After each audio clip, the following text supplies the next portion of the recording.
Good evening, my dear Tams.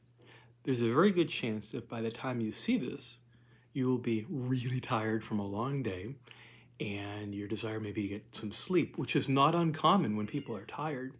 So, this video will not self-destruct at any particular time in the near future. If you watch it in the morning, good morning, dear Tams. In the evening, good evening, dear Tams. Or any time in between, good day, my dear Tams. But for this evening, I thought I would read to you Chapter 3 from Kinship with All Life by J. Allen Boone.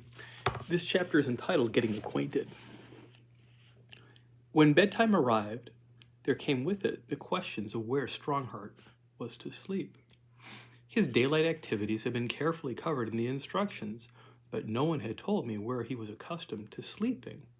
He was too important to figure in the world of entertainment and motion pictures, it seemed to me, to be asked to sleep on the floor like an ordinary dog with perhaps an old blanket underneath him.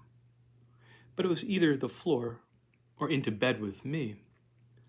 Finally, after much consideration, I decided to share the bed with him. After getting into my pajamas, I crawled to the far side of the bed, leaving the rest of it for Strongheart, the rest of it commanding the best views and being the official getting in and outside. Strongheart had been keenly watching every move I made.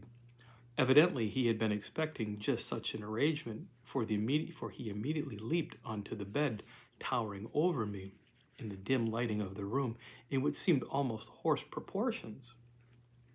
For some seconds he stared down at me and then began going around and around in a small circle, as though treading down invisible grass into suitable bedsiding for him.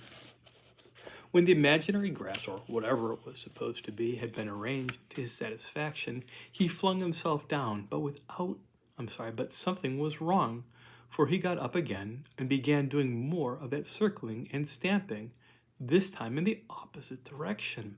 Finally satisfied, he dropped down again, let out a loud sigh, and became very still. Taking this to mean that he was permanently down for the night, I switched out the light and let out a loud sigh too. The day's adventure was over, or so I thought. On toward midnight, when our neighborhood was as quiet as all respectable neighborhoods should be at that hour, there was a number of sharp noises down the street, like an automobile engine backfiring. But Strongheart evidently interpreted as gunfire, as he had been trained to do certain specific things when trouble like that started. So he took off, all 125 pounds of him, and he went out from his side of the bed. He catapulted me out from my side onto the floor.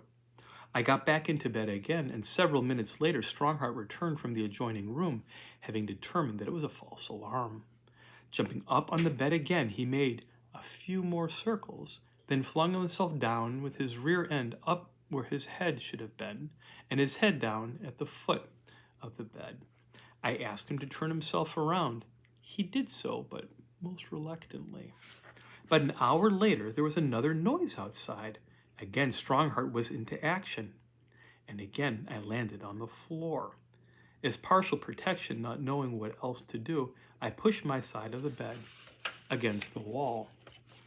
When Strongheart returned from his second false alarm, he again lay down with his head toward the foot of the bed, and again I had to ask him to turn himself around. And once again he did, but as though he did not want to at all. About dawn, there was yet another noise outside the house, and once again Strongheart bounded out of the bed to see what was happening. This time I did not land on the floor. He merely flattened me against the wall. I was fed up with the whole adventure, particularly so when for the third time the dog lay down with his head toward the foot of the bed. He may have been loved by millions of people, but at that moment he was a colossal pain in the neck to me. I was sorry I had agreed to meet him socially. With some bluster, I ordered him out of bed. He leaped to the floor, swung around, and stood at military attention. I sat on the edge of the bed glaring at him. "Listen, Strongheart," I said. "I am tired of having you kick me out of bed. It's got to stop. Do you understand?" Furthermore, this sleeping upside down in the bed, as you have been trying to do against my wishes and orders, has got to stop.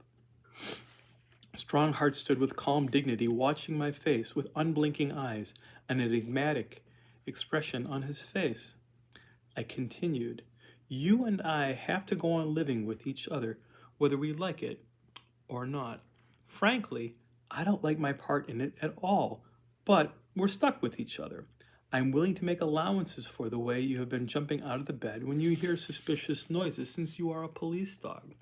But the sleeping with your rear end, where your head should be, that's out. At this point, Strongheart suddenly moved forward, closed his jaw on one of my pajama sleeves, and tugged me gently but firmly to the foot of the bed. A short distance away were some rather insecure old French windows covered with long curtains.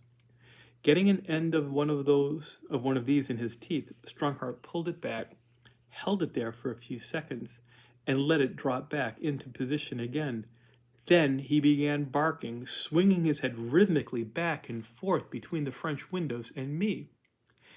Had he spoken in perfect English, he could not have told me more clearly what he wanted me to know, that whenever he lay down to relax, either temporarily or for his night's sleep, he always wanted to have the front end of himself, his eyes, nose, ears, and jaws aimed in the direction of possible danger. If trouble did enter in human form, he would go into action without having to lose time by turning around. And those old French windows were certainly a possible troubled entrance. Strongheart had been leaping out of the bed to investigate suspicious noises, and he had been lying upside down in bed, not to please himself, but to take care of me, as he had been taught to do. As this became clear to me, I experienced a kind of humility I had never known before.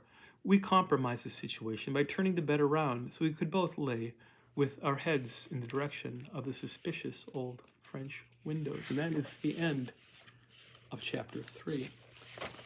Tams, I hope you sleep well. I hope you wake up well. I hope you stay well.